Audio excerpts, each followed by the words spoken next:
Hello friends, welcome to ISS platform. आज है 8 अक्टूबर और 8 अक्टूबर करेंगे हम current affair from the Hindu, Indian Express और PIB. Without wasting my time video start करते हैं। देखो दोस्तों, जैसे कि मेरे हर वीडियो की स्पेशलिटी होती है कि मैं आपको इंडेक्स पहले बताता हूँ। Without wasting my time index आपको पहले बताऊंगा कि आपके लिए रिलीवेंट है कि नहीं है। अगर आपको लगता है कि ये न्यूज़ मेरे लिए रिलीवेंट है तो आप कंटिन्यू करिए, और अगर नहीं भी लगता है आपको तो नेक्स्ट वीडियो में आइए। न्यूज़ तो चेंज होती रहेगी, कभी ना कभी तो आपको रिलीवेंट लगेगा। क्लियर? तो कनेक्ट जरूर रहिए इस वीडियो से, ठीक है। देखो, सबसे पहले अपन पढ़ेंगे मिजू, जो कि मालदीव्स के मोहम्मद मिजू प्रेसिडेंट हैं। ये इंडिया आए हुए हैं 4 दिन की विजिट पर, और अभी मोदी साहब से मुलाकात भी करी। मैं आपको डिटेल में समझाऊंगा कि मालदीव्स और इंडिया के रिलेशन कैसे बिगड़े, अब क्या क्या एग्रीमेंट हो गया है, कितना पैसा दिया है मालदीव्स को इंडिया ने दान में। क्लियर? ये भी जानेंगे। देन आफ्टर डिटेल में जानेंगे सेवर बैंक एजी। ये रशियन बैंक है और इसने सबसे बड़ा मेजर रोल प्ले करेगी ये किसमें, इंडिया और रशिया के रिलेशन में, ट्रेड रिलेशन में, as well as currency swap agreement. Clear? तो इसको अपन डिटेल में जानेंगे। Clear? Then after national fund for rare disease. क्या है rare disease? High court, Delhi high court ने यूनियन गवर्नमेंट को डायरेक्शन दिया है कि नेशनल फंड बनाया जाए फॉर रेयर डिसीज के लिए। क्लियर? देन आफ्टर हम जानेंगे कि model bilateral investment TT with UAE. जैसे कि मैंने बताया था कि इंडिया ने अभी बायलैटरल इन्वेस्टमेंट टीटी साइन किया था उज्बेकिस्तान के साथ, और मैंने आपको डिटेल में समझाया था कि बायलैटरल इन्वेस्टमेंट टीटी क्या है। अब यूएई के साथ क्या इशू आ रहा है, यूएसए के साथ। यूएई जो यूनाइटेड अरब एमिरेट्स है, इस पर हमने एग्रीमेंट साइन करके रखा है। तो क्या क्या पॉइंट है इसके अंदर, और बायलैटरल इन्वेस्टमेंट टीटी क्या होती है, ये भी आपको समझाऊंगा। देन आफ्टर हम जानेंगे फ्रांस और इंडिया ने क्या किया है, एक एरोनॉटिक क्लस्टर सेटअप करने जा रही है। क्या सेटअप करने जा रही है? एरोनॉटिक क्लस्टर सेटअप करने जा रही है। और ये एरोनॉटिक क्लस्टर क्या है और कैसे पर्सनल को ट्रेनिंग देगा, एंड एज वेल एज इसके साथ साथ कुछ और न्यूज़ बताऊंगा जो आपके लिए रिलीवेंट है। पर यहां पर मैंने मेंशन नहीं करी है, जो मेन न्यूज़ है वो आपको मेंशन कर दिया। Clear? Without wasting my time video start करते हैं। देखो दोस्तों, क्या है, सबसे पहले इंडिया और मालदीव्स के रिलेशन। जैसे कि आप जानते हो, ये है मोहम्मद मौजू। क्या है? मोहम्मद मिजू। अब आप सोच रहे होंगे कि सर आप हंस क्यों रहे हो, उसको इनका नाम लेके हंस क्यों रहे हो? क्योंकि ये जो पर्सन है ना, ये क्या है, जब इसने मालदीव्स में इलेक्शन लड़ा था तो ये प्रो चाइनीज था। क्या था? प्रो चाइनीज था। मतलब इंडिया के लिए इतने डेरोगेटरी कमेंट कर रहा था ये उस टाइम इलेक्शन में भी, और इसने ऐसे इंडिया के खिलाफ बोल बोल के इलेक्शन जीत लिया। अब इसको अकल आई। देन आफ्टर क्या हुआ, इसने देखा कि यार इंडियन तो सारे हैशटैग चल गया है, बॉयकॉट मालदीव्स। किसका हैशटैग चल गया है? बॉयकॉट मालदीव्स। और इसने देखा कि मालदीव्स कंट्री की पूरी इकोनॉमी डिपेंडेंट है किस पर? पूरी इकोनॉमी डिपेंडेंट किस पर है? कि टूरिज्म पर। और इंडिया सबसे बड़ा टूरिज्म सेक्टर है। We can say India Maldives का सबसे बड़ा टूरिज्म प्रोवाइडर है। क्लियर? तो क्या हुआ था कि हमारे मोदी साहब लक्षद्वीप गए थे। मोदी साहब, हमारे देश के प्रधानमंत्री, लक्षद्वीप गए थे। क्लियर? यहां पर इन्होंने कई सारी एक्टिविटी, टूरिज्म एक्टिविटी की, जिससे कि लक्षद्वीप को भी प्रमोट किया जाए एज अ मालदीव्स। अब इससे क्या हुआ, कई सारे जो डिप्टी मिनिस्टर थे मालदीव्स के वो चिढ़ गए, और उन्होंने क्या करा कि डेरोगेटरी कमेंट कर दिया किसके ऊपर? मोदी साहब के ऊपर। इससे क्या हुआ, मोदी साहब और मालदीव्स और इंडिया के रिलेशन बिगड़ गए। और ये प्रो चाइनीज तो था ही, तो इसने क्या किया, चाइनीज की दम पर बोल दिया कि जो 80% मालदीव्स में है इंडियन, उनको हटा दीजिए। और इसी के साथ इसने ये बोल दिया 2 हेलीकॉप्टर और एक डॉर्नियर एयरक्राफ्ट मालदीव्स में जो इंडिया का था वो भी रिटर्न कर दिया, वो भी रिटर्न करवा दिया। अब भाई साहब ठीक है, कोई बात नहीं, इंडिया है, इंडिया तो बहुत बड़ी कंट्री है। क्लियर? अब इसको समझ में आया बाद में कि इंडिया से रिलेशन बिगाड़ नहीं सकते। इंडिया एक बहुत बड़ी कंट्री है और न्यूट्रल कंट्री भी है ना, वो वार चाहती है किसी से, वो सिंपल रहना चाहती है। क्लियर? अब इसको पढ़ा, इसके यहां पर आ गया फाइनेंशियल क्राइसिस। क्या आ गया? Financial crisis. अब इसने देखा कि अगर मैं फाइनेंशियल हेल्प चाइना से मांगूंगा तो चाइना क्या है, ट्रैप करती है। चाइना की पॉलिसी रहती है कि उसे पता है कि ये पटा नहीं पाएगा, मतलब मेरा प्रिंसिपल वापस नहीं कर पाएगा, तो मैं इससे टेरिटरी लूँगा। और इंडिया हेल्प करती है, इंडिया का ह्यूमैनिटेरियन हेल्प करती है। तो इसको पैसे की ज़रूरत थी, मीन्स मालदीव्स की फॉरेन रिजर्व की ज़रूरत थी, क्योंकि मालदीव्स का अभी फॉरेन रिजर्व सिर्फ ओनली $440 मिलियन बचा हुआ है। कितना बचा है फॉरेन रिजर्व? $440 मिलियन, जो कि 1.5 मंथ के लिए ही है, मतलब 1.5 महीने सिर्फ ओनली इंपोर्ट कर सकती है। ये क्या कर सकती है? इंपोर्ट कर सकती है, सिर्फ ओनली 1.5 महीने, 1.5 महीने ही इंपोर्ट कर सकती है, इससे ज़्यादा इंपोर्ट नहीं कर सकती 1.5 महीने इस पैसे से। अब ये समझ गया। अब ये आए हुए 4 दिन के लिए इंडिया में, कब? 6 to 10 वीकेंड से अक्टूबर, 4 दिन की विजिट पर। और ये 4 सिटी में एक्सेस करेंगे, आगरा, मुंबई, बेंगलुरु और दिल्ली में तो है ही। क्लियर? तो ये सारे, अब इनकी मोदी साहब से मुलाकात हुई। अब अपन जानेंगे कि क्या क्या एग्रीमेंट साइन हुए बिटवीन मालदीव्स एंड इंडिया। अब इन्होंने बोला कि हमें इंडिया से थोड़ा पैसा चाहिए, प्लीज़ यार दे दो, हम बड़े परेशान हैं। तो इंडिया तो है ही दयालु, इंडिया ने बोला ठीक है तू ले ले यार, तू भी याद रखेगा।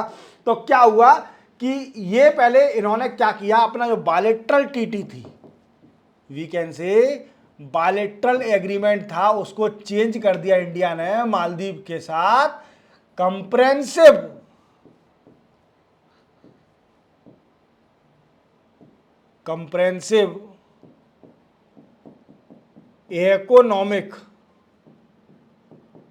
Economic and maritime security agreement. तो आपको पूरी तरह क्लियर हो गया होगा, ये इंडिया और मालदीव्स के बीच में एग्रीमेंट हुआ है। देन आफ्टर, मेन बात तो बताना ही आप भूल गए सर, मेन बात तो बताइए कि इसको पैसा कितना दिया इंडिया ने दान में, जो मांग रहा था। तो इसको पैसा मिला है दोस्तों इंडियन रुपीस में इसको 30 बिलियन इंडिया पैसा दे रही है। कितना दे रही है? इंडियन रुपीस में 30 बिलियन इसको पैसा दे रही है इंडिया, डॉलर नहीं, याद रखना ये रुपीस है, 30 बिलियन रुपीस, डॉलर नहीं है। 30 बिलियन डॉलर नहीं दे रहे इसको, 30 बिलियन रुपीस दे रहे हैं। क्लियर? इसको हेल्प कर रहे हैं। देन आफ्टर इसका 440, वी कैन से 400 कह सकते हैं, 400 मिलियन डॉलर का करेंसी स्वैप एग्रीमेंट हुआ है। करेंसी स्वैप एग्रीमेंट साइन हुआ है बिटवीन मालदीव्स एंड इंडिया। क्या होता है करेंसी स्वैप एग्रीमेंट? देखो दोस्तों, मैंने आपको बताया था जैसे किसी भी कंट्री पर फॉरेन रिजर्व कम हो जाता है तो वो क्या करता है, उसे इंपोर्ट तो करना पड़ेगा। अब इंपोर्ट करने के लिए वो क्या करती है कि दूसरी कंट्री के साथ करेंसी स्वैप एग्रीमेंट साइन कर लेती है। इससे क्या होता है करेंसी स्वैप एग्रीमेंट से? करेंसी स्वैप एग्रीमेंट से ये होता है कि वो लोकल करेंसी में ट्रेड कर सकती है। जैसे इंडियन रुपीस है, जैसे रशिया के साथ हमारा करेंसी स्वैप एग्रीमेंट साइन है। अब हम क्या कर सकते हैं कि हमें डॉलर की जरूरत नहीं है, डॉलर से हम इंपोर्ट एक्सपोर्ट नहीं करेंगे, हम इंडियन रुपीस और रशियन की जो करेंसी होगी उससे इंपोर्ट एक्सपोर्ट करेंगे। तो क्या है, करेंसी स्वैप एग्रीमेंट साइन हो गया है मालदीव्स और इंडिया में, maximum of the $400 million. Clear? समझ गए इतनी बात समझ में आ गई। देन आफ्टर आगे चलते हैं। देखो दूसरा क्या है, इंडिया और क्या करेगी इसके साथ? India help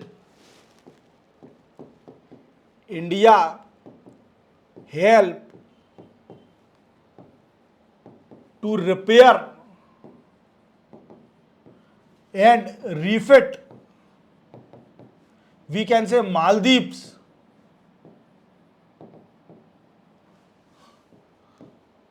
coast guard. Maldives coast guard, क्या नाम है उसका शिप का? कोस्ट गार्ड शिप का मालदीव्स की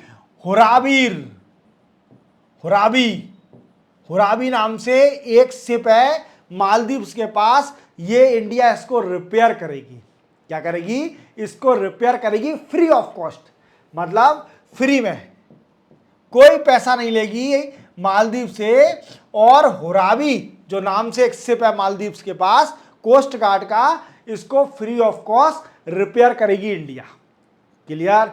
देन आफ्टर और क्या एग्रीमेंट साइन हुए सर जी? तो और एग्रीमेंट साइन हुए कि एक तो मैंने बताया currency swap agreement, currency swap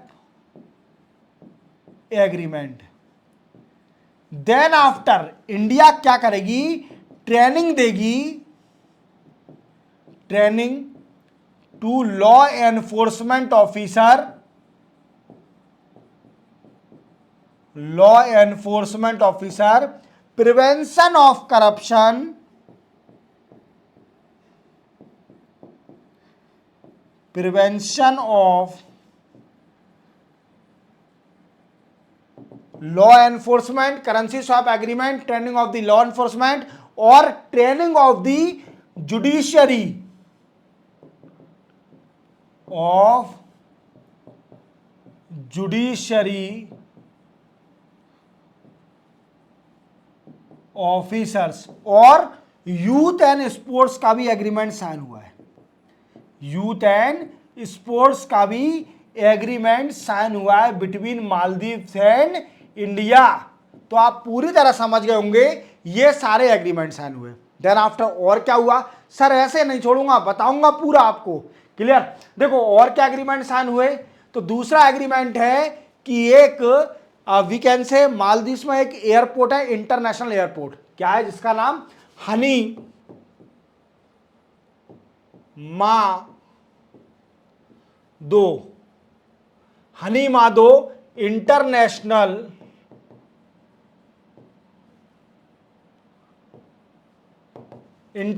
airport. अब इस एयरपोर्ट में इंडिया क्या करेगी?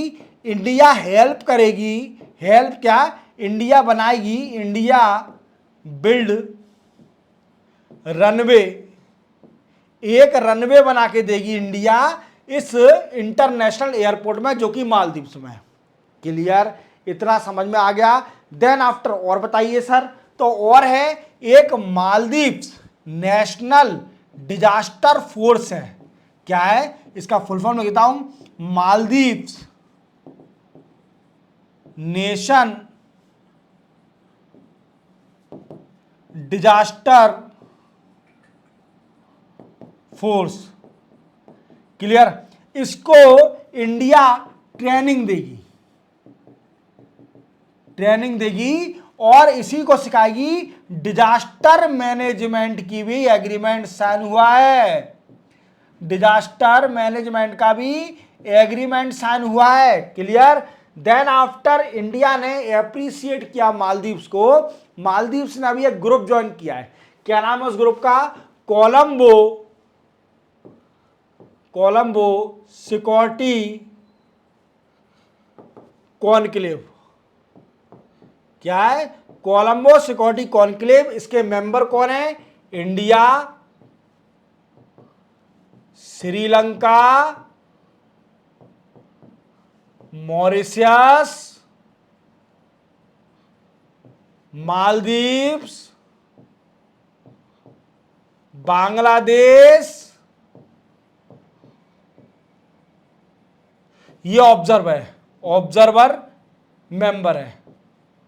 क्लियर? ये इसके मेंबर है। तो इंडिया ने अप्रिशिएट किया है मालदीव्स को कि आपने अच्छा कोलंबो सिक्योरिटी कॉन्क्लेव ज्वाइन किया है, क्योंकि मालदीव्स ने 2024 में इस ग्रुप को ज्वाइन किया है, कोलंबो सिक्योरिटी कॉन्क्लेव को। क्लियर? तो इंडिया ने अप्रिशिएट किया मालदीव्स को, आपने बड़ा ही अच्छा किया कोलंबो सिक्योरिटी कॉन्क्लेव को ज्वाइन करने का। इसका मेन मोटिव है मैरी टाइम सिक्योरिटी, मींस समुद्र में जितनी भी एक्टिविटी हो रही है उन पर सिक्योरिटी रखना। Anti piracy, pirates of Caribbean movie आपने देखी होगी, समुद्र के लुटेरे, पायरेट जो होते हैं वो है समुद्र के लुटेरे, तो समुद्र के लुटेरों से बचना। क्लियर? तो आपको पूरी तरह समझ गया आ गया होगा कि इंडिया और मालदीव्स ने किस किस एग्रीमेंट पर साइन किया। क्लियर? चलते अपन नेक्स्ट न्यूज पर। नेक्स्ट है India and Russia local currency trade. क्या है दोस्तों, जैसे कि आप जानते हो कि हमारे मोदी साहब रशिया गए थे। कहाँ गए थे? रशिया गए थे और रशिया पर सैंक्शन लगा हुआ है। जैसे आप जानते हो रशिया ने यूक्रेन पर वार कर दिया, इसलिए वेस्टर्न कंट्री और इंटरनेशनल यूनाइटेड नेशन ने इस पर रशिया पर सैंक्शन लगा दिया। और हमारा वीकेंड से रशिया से इतना अच्छा रिलेशन है कि हम इंपोर्ट तो कर रहे हैं बराबर, बट क्या हो रहा है कि रशिया का जो फंड था वीकेंड फॉरेन रिजर्व है वो रिड्यूस होते गया, क्योंकि क्या है वो अर्न नहीं कर पा रही है, कई सारे लोगों से ट्रेड नहीं है, तो क्या है फॉरेन रिजर्व कम होता गया। तो रशिया क्या कर रही है, और इंडिया का भी फॉरेन रिजर्व डिस्ट्रॉय ना हो, तो इंडिया और रशिया ने एक करेंसी स्वैप एग्रीमेंट साइन कर लिया। करेंसी स्वैप एग्रीमेंट, ये क्या है? Currency swap agreement. इस एग्रीमेंट के जरिए इंडिया और रशिया अपनी लोकल करेंसी में ट्रेड कर सकती हैं। क्या कर सकती हैं? लोकल करेंसी में ट्रेड कर सकती हैं। क्लियर? अब क्या है, एक रशिया की बैंक है जिसका नाम है सेबर बैंक एजी, सेबर बैंक एजी। क्लियर? ये बैंक है रशिया की। अब ये क्या है? ये बैंक है, सबसे मेन बैंक है रशिया की, जो इंडिया और रशिया के ट्रेड को मैनेज करती है। इंडिया और रशिया के ट्रेड को बढ़ाने में पूरा प्रयास कर रही है। Clear? Even currency swap agreement जो साइन हुआ है इंडिया और रशिया के बीच में, इसका मेन फैक्टर यही बैंक है। ये मेन सबसे बड़ा मेजर रोल प्ले करेगी। और ये इंडिया में सेटअप हुई थी 2010 में। इसने अपना ऑफिस सेटअप किया था to enhance the trade between India and Russia. Sber bank AG ने अपना ऑफिस 2010 में इंडिया में स्टार्ट किया था to enhance the trade between India and Russia. Clear? समझ में आ गया? अब क्या है दोस्तों कि कुछ सेबर बैंक एजी में प्रॉब्लम आ रही है। अब मैं समझता हूं कि इंडिया और रशिया का ट्रेड कैसे बढ़ेगा। कुछ प्रॉब्लम आ रही है, ये प्रॉब्लम समझना है कि सेबर बैंक एजी के साथ क्या प्रॉब्लम आ रही है। रशियन बैंक है सेबर बैंक एजी। देखो, सेबर बैंक एजी के साथ क्या प्रॉब्लम आ रही है। देखो, जैसे आप जानते हो कि सबसे पहले हमारी एक बॉडी है जिसका नाम है export credit guarantee limited, export credit guarantee limited of India. Clear? ये क्या है? एक लिस्ट निकालती है। क्या निकालती है? कंट्री रिस्क असेसमेंट लिस्ट निकालती है। क्या निकालती है? कंट्री रिस्क असेसमेंट लिस्ट निकालती है। मीन्स कौन सी कंट्री रिस्क पर है। और इसने बोल दिया कि रसिया जो कंट्री है वो हाई रिस्क पर है। किस पर है? हाई रिस्क पर है इंडिया। तो आप पूरी तरह समझ होंगे कि क्या क्या हर्डल आ सकता है इंडिया और रशिया के ट्रेड में in term of currency swap agreement. तो सबसे पहले क्या है? एक्सपोर्ट क्रेडिट गारंटी जो अपनी लिमिटेड ऑफ इंडिया है, इसने एक लिस्ट निकालती है जिसको बोलते हैं कंट्री रिस्क असेसमेंट लिस्ट। उसमें रशिया हाई रिस्क पर है। तो सबसे बड़ा हर्डल कहाँ होगा कि रशिया कंट्री हाई रिस्क पर है ECGLI के लिस्ट में। क्लियर? देन आफ्टर दूसरा क्या है? जैसे आप जानते हो security exchange board of India. क्या है? Security exchange board of India. इसने क्या किया है? जो बैंक है सेबर बैंक एजी, सेबर बैंक एजी, इसने क्या किया है कि इसको सिर्फ ओनली ये ट्रेड वी कैन से ये FPI फॉरेन पोर्टफोलियो इन्वेस्टमेंट सिर्फ only oil and natural gas में कर सकती है, और किसी चीज में नहीं कर सकती। ऑयल एंड नेचुरल गैस में ही फॉरेन पोर्टफोलियो इन्वेस्टमेंट कर सकती है इंडिया में। तो सेबी ने सिर्फ ओनली इसको सेबर बैंक एजी को अलाउ किया है, सिर्फ only oil and natural gas में फॉरेन पोर्टफोलियो इन्वेस्टमेंट कर सकती है, और किसी में नहीं कर सकती सेबर बैंक एजी। तो दूसरा हर्डल ये है।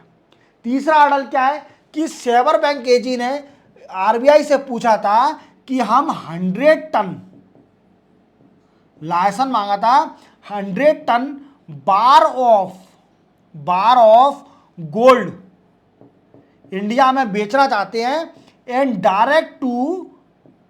डायरेक्ट टू ज्वेलरी मेकर, जो कि ज्वेलरी बनाते हैं उनको डायरेक्ट बेचना चाहते हैं 100 ton bar of gold, Russian gold. तो पहले तो आरबीआई ने इसको अलाउ कर दिया, देन आफ्टर आरबीआई ने इसका रिस्ट्रिक्शन लगा दिया। आरबीआई ने क्या लगा दिया? रिस्ट्रिक्शन लगा दिया इसके ऊपर, लाइसेंस कैंसिल कर दिया कि ये सेबर बैंक एजी एक्सपोर्ट नहीं कर सकती गोल्ड, 100 बार गोल्ड को। तो ये सारे हर्डल हैं between India and Russia in term of the currency swap agreement. और सेबर बैंक एजी ये सबसे बड़ी बैंक है, मींस मेजर बैंक है, जो मेजर रोल प्ले करेगी between India and Russia in currency swap agreement. Clear? चलते अपन नेक्स्ट न्यूज पर। नेक्स्ट है national fund for rare disease. क्या है दोस्तों? दिल्ली हाईकोर्ट ने यूनियन गवर्नमेंट को डायरेक्शन दिया है। Delhi high court directed to union government को डायरेक्शन दिया है कि वो क्या करे? एक नेशनल फंड बनाए, national fund for rare disease. Rare disease क्या होते हैं? ऐसी डिसीज जो बड़ी कम होती हैं, बड़ी रेयर है, रेयरली डिसीज होती है, उनको बोलते हैं रेयर डिसीज। तो दिल्ली हाईकोर्ट ने डायरेक्शन दिया यूनियन गवर्नमेंट को कि वो एक फंड बनाए फॉर रेयर डिसीज के लिए। क्या बनाए? रेयर डिसीज के लिए एक फंड बनाए।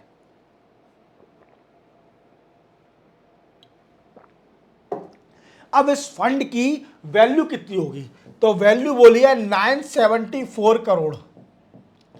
कितनी बोली है? 974 करोड़। और कौन सी ईयर के लिए? 2024, 25 टू 2025 टू 26। क्लियर? ये इसकी लिमिट होगी। क्लियर? 2 साल के लिए एक फंड बनाया जाए रेयर डिसीज के लिए। और इसी के साथ बोला गया कि जो national rare disease committee setup करी गई थी इन 2023 में, इसको 5 ईयर के लिए एक्सटेंड कर दिया जाए। क्या कर दिया जाए? 5 ईयर के लिए इसको पीरियड इसका एक्सटेंड कर दिया जाए। और इसी के साथ इसमें जो ICMR means Indian council of medical research के जो डीजी होंगे, डायरेक्टर जनरल, वो इसको हेड करेंगे। कौन हेड करेगा? Director general of Indian council of medical research के डीजी इसको हेड करेंगे, नेशनल रेयर डिसीज कमेटी को। और इसको 5 साल तक का एक्सटेंशन दिया जाए सेंट्रल गवर्नमेंट के द्वारा। अब क्वेश्चन बनता है कि नेशनल रेयर डिसीज कमेटी क्या काम करेगी? क्लियर? तो सबसे पहले इसका काम होगा, जैसे मैं बता देता हूं आपको, a national rare disease committee ये क्या करेगी? We can say allocate drugs for rare disease के लिए अलोकेट करेगी drugs at affordable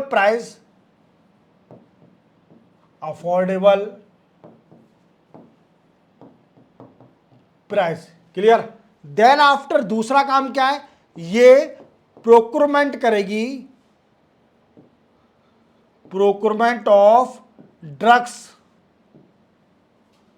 from different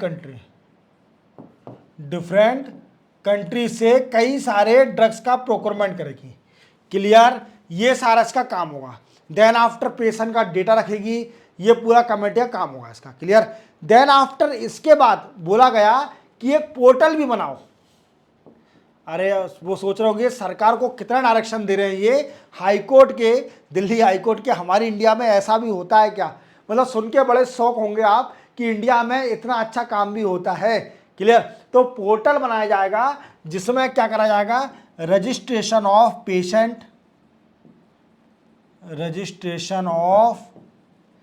patient, we can say treatment available treatment available, then after nearest centre of excellence, ये सारे data इसके अंदर होगा। तो आप पूरी तरह समझे होंगे कि दिल्ली हाईकोर्ट ने क्या क्या डिसीजन दिया है किसको, यूनियन गवर्नमेंट को, to set up the national fund for rare disease और the national rare disease committee setup और extension for the 5 year. Clear हो गया। चलते अपन नेक्स्ट न्यूज पर। नेक्स्ट है अमित शाह जी। आपको मालूम है, मैंने आपको कुछ टाइम पहले बताया था न्यूज कि लेफ्ट विंग एक्सट्रीमिस्ट के बारे में। Left wing extremist means naxalite जो होते हैं उनको बोला था लेफ्ट विंग एक्सट्रीमिस्ट। तो कई सारे डिस्ट्रिक्ट हैं, जैसे मैंने बताया था कि अभी इंडिया में 44 डिस्ट्रिक्ट हैं जो कि लेफ्ट विंग एक्सट्रीमिस्ट से अफेक्टेड है। और ये कौन कौन सी स्टेट में है, जैसे मध्य प्रदेश, छत्तीसगढ़,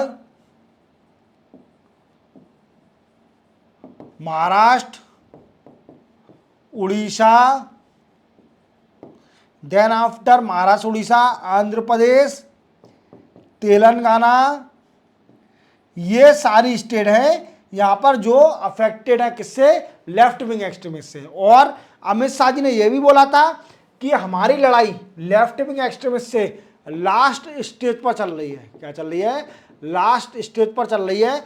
और 2026 तक हाँ इंडिया से लेफ्ट विंग एक्सट्रीमिस्ट खत्म हो जाएंगे।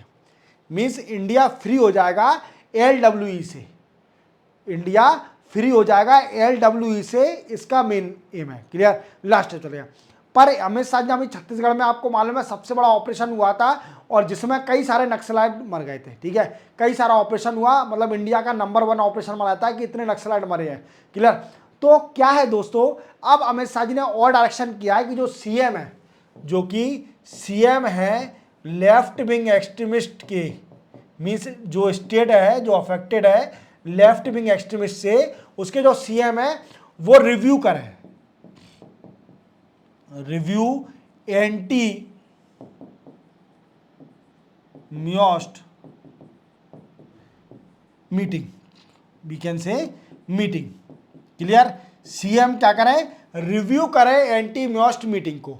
और जो डीजीपी हैं इस स्टेट के, वो हर 15 दिन में एक मीटिंग को वी कैन से कंडक्ट करें, ऑपरेशन इन 15 डेज, हर 15 दिन में मीटिंग कंडक्ट करें टू एंटी म्योस्ट। क्लियर, ये सारे रिकमेंडेशन थे, याद रखना, कोई ज्यादा बड़ी न्यूज नहीं है। चलते अपन नेक्स्ट न्यूज पर। नेक्स्ट है India France setting up aeronautic cluster.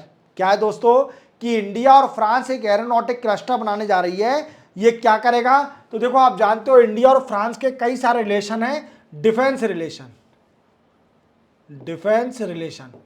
और आप जानते हो कि इंडिया और फ्रांस के कई सारे एयरक्राफ्ट फ्रांस के इंडिया में भी हैं, कई सारे फ्रांस के एयरक्राफ्ट इंडिया में भी है। तो क्या है कि एक क्लस्टर बनाने जा रही है और इंडिया और फ्रांस, क्या है, India and France we can say aeronautic cluster बनाने जा रही है, एरोनॉटिक क्लस्टर बनाने जा रही है। इसी के साथ ये कैंपस भी सेटअप करेगी, एक कैंपस भी सेटअप करेगी फॉर ट्रेनिंग दी ऑफिसर, जो एरोनॉटिक एयरफोर्स के ऑफिसर होंगे उनको ट्रेनिंग भी देगी। इवन एयरोनॉटिक क्लस्टर भी सेटअप किया जा रहा है इंडिया के अंदर, और इंडिया और फ्रांस दोनों मिलकर सेटअप करने जा रही है। सिंपल सी न्यूज है, ज्यादा बड़ी न्यूज है। चलते हैं अपन नेक्स्ट न्यूज पर। नेक्स्ट और लास्ट न्यूज है दोस्तों डायबिटीज की। हमारे इंडिया में हब है, इंडिया एक तरह से हब है डायबिटीज का। इंडिया में आपको कई सारे डायबिटीज के पेशेंट मिल जाएंगे और आपको अधिकतर घरों में डायबिटीज चेक करने की मशीन भी मिल जाएगी। तो क्या है कि इंडिया एक हब बन गया है डायबिटीज का, और डायबिटीज का सबसे बड़ा मेजर फैक्टर है हमारा खान पान। जैसा हम खाएंगे वैसा हमको बीमारी होगी, और यही मेजर फैक्टर है डायबिटीज का। हम जो प्रोसेस और फ्राइड फ्यूज, जितना भी तेल की चीजें हम खा रहे हैं, ये डायबिटीज का सबसे बड़ा कारण है। इवन हर घर में परेशान है लोग बाग, क्योंकि तेल का इतना यूज़ करा जाता है। इवन इंडिया भी इतना परेशान हो गई है कि एडिबल ऑयल को इतना इंपोर्ट करना पड़ रहा है। तो मेरी सभी से रिक्वेस्ट है कि तेल खाना कम कर दें, जिससे कई सारी बीमारियों का कारण एक तेल ही है। और डायबिटीज़ का सबसे मेजर कारण यही है। अब मैं समझाता हूं कि प्रोसेस फूड और जो कि फ्राइड फूड कैसे इफेक्ट करता है डायबिटीज़ पर, कैसे इफेक्ट करता है डायबिटीज़ पर, और आपको कैसे डायबिटीज़ बनाएगा जो आपकी फ्राइड और रोस्टेड फूड खाते हो एट हायर टेम्परेचर पर, वो कैसे आपको डायबिटीज़ बनाता है। क्लियर? तो आप देखिए, समझिए इसको। देखो क्या होता है कि आप जानते हो कि ये फास्ट फूड जितने भी आते हैं, फास्ट फूड जितने भी आते हैं, ये फ्राइड और रोस्टेड फूड जो होते हैं, इसका डायरेक्ट कनेक्शन होता है डायबिटीज से। डायबिटीज से डायरेक्ट कनेक्शन होता है। अब क्यों होता है, कैसे? देखो, एक कंपाउंड होता है, आप याद रखना, एक कंपाउंड होता है जिसका नाम है एडवांस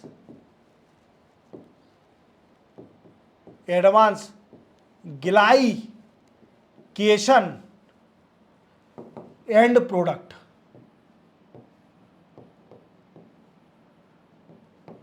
ये क्या है? एडवांस ग्लाइकेटेड एंड प्रोडक्ट, जिसको अपन एजीपी बोलते हैं। क्या बोलते हैं? एजीपी।